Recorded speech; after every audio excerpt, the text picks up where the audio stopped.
भंडारा जिल्ह्याला वैनगंगा नदी लाभली असून मागील 3 वर्षापासून ग्रामीण भागातील विद्यार्थी येथे कनोईंग अँड कयाकिंग बद्दल प्रशिक्षण घेत आहेत।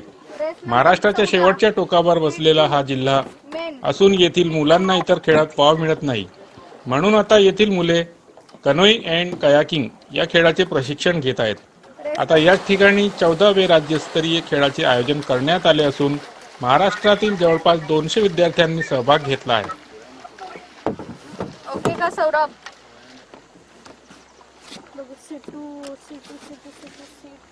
भंडारा येथील कनोईंग अँड कयाकिंग असोसिएशन मार्फत या सर्व ग्रामीण भागातील खेळाडूंना मोफत प्रशिक्षण देण्यात येत असून अनेक खेळाडूंनी या खेळात राज्य तसेच राष्ट्रीय पातळीवर भाग देखील घेतलेला आहे।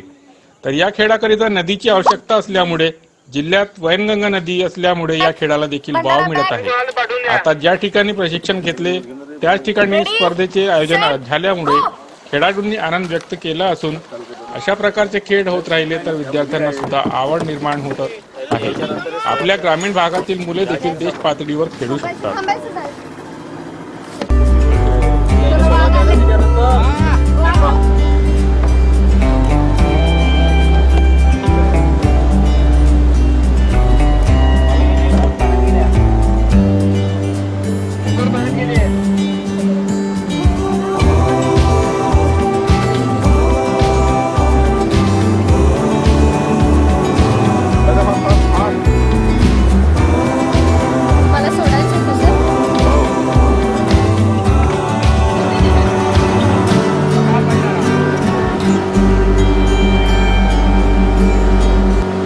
एकंदरीतच आता पाण्याची आवड असलेल्या खेळाडूंकरिता कनोईंग अँड कयाकिंग या खेळाच्या माध्यमातून ग्रामीण भागातील खेळाडूंचे अच्छे दिन आले म्हटले तरी वावगं ठरणार नाही।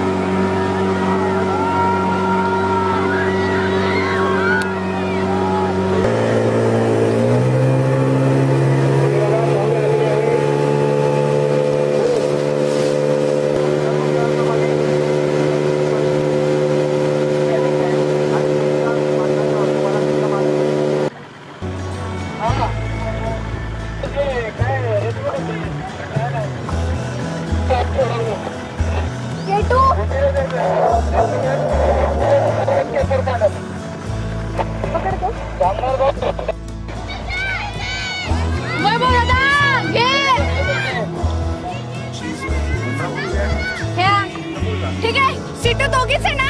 शिवन चला, शिवन लवकर चला। शिफोर एकच आहे का?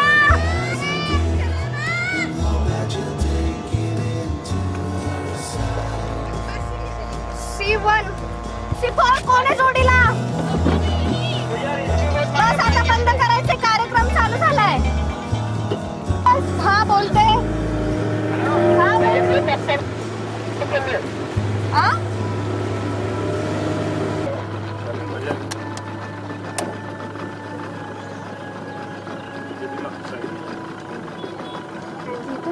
शिवाजी जमदारे हे हॉटेल फॅक्टरीमध्ये कामगार आहेत आणि त्यांनी या खेळाची उत्पत्ती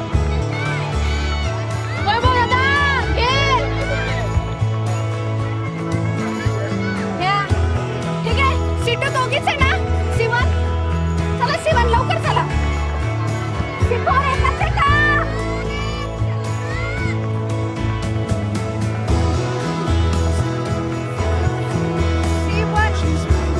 कोण आहे जोडीला? बस आता बंद करायचे, कार्यक्रम चालू झालाय। हा बोलते, हा बोलते। हा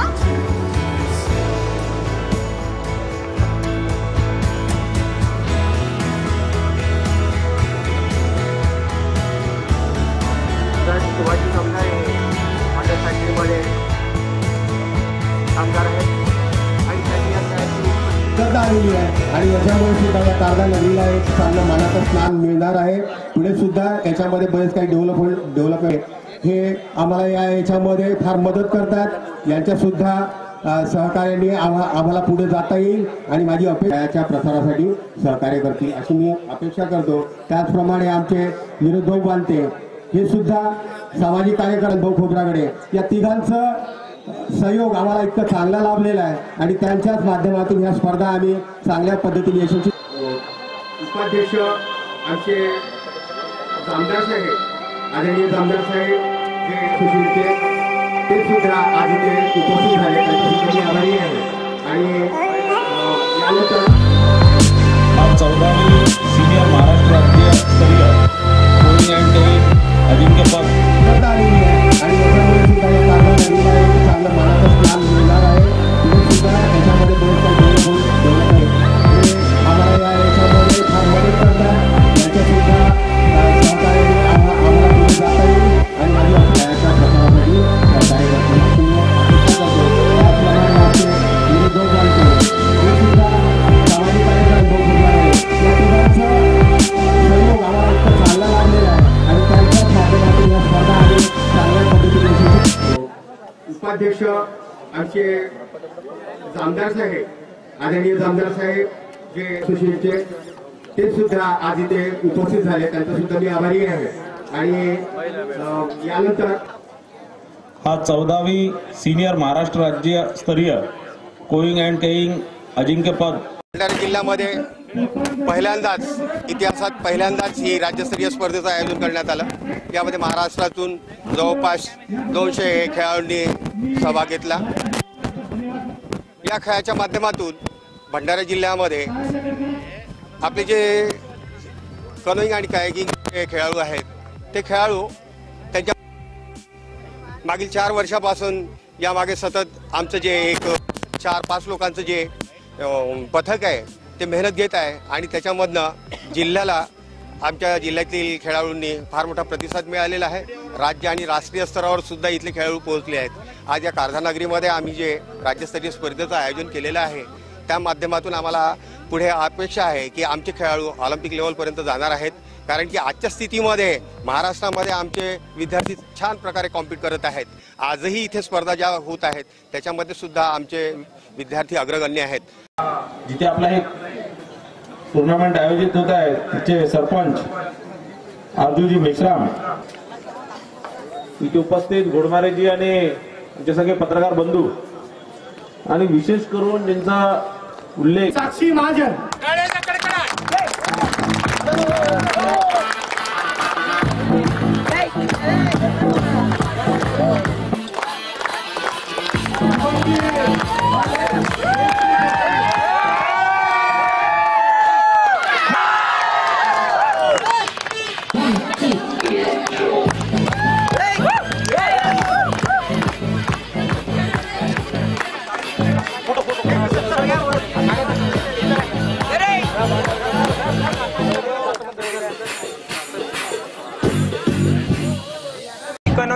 कयाकिंग या खेळाचा राष्ट्रीय खेळाडू आहे. हा खेळ साधारणतः पश्चिम महाराष्ट्रात खेळला जातो पण आम्ही विदर्भात प्रथमच भंडारा जिल्ह्याने हा खेळ सुरू केला आहे व आता झालेल्या 14व्या राज्यस्तरीय स्पर्धेत प्रथम गोल्ड मारलेला आहे. आपल्याकडे आधी खेळ नव्हता. हा आम्ही पश्चिम महाराष्ट्राकडे मध्ये आमच्या सरांनी बघून इथं छोटीशी सुरुवात केली होती. आता त्या छोट्या वृक्षाला वटवृक्षात रूपांतर झाले आहे. आधी म्हणजे स्कूलमध्ये आमचे सर आले होते आणि त्यांनी या गेमच्या बारेमध्ये आम्हाला सांगितलं. मग आम्ही नंतर इथे येऊन बघितलं. मग प्रॅक्टिस चालू झाली आमची आणि मग 2017मध्ये स्टेट खेळायला गेलो होतो. तिथं पण केफमध्ये फर्स्ट मेडल लागला होता, गोल्ड मेडल.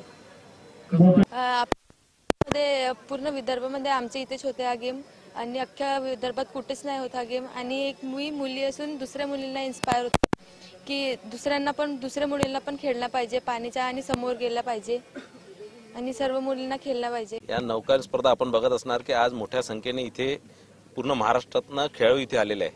याच्यात भाग घेण्याकरता जवळपास 250 मुलं मुली याच्यात आता भाग घेणाऱ्या 2 दिवस चालणाऱ्या स्पर्धेमध्ये.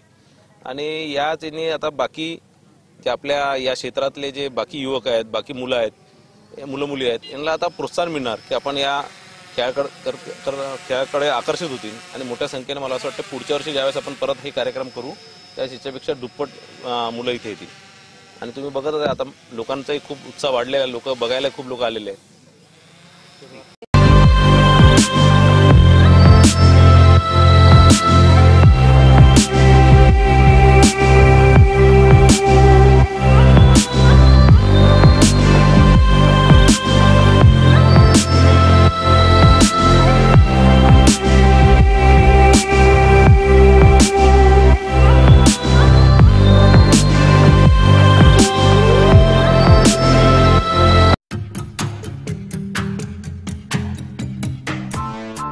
the bell icon on the YouTube app and never miss another update.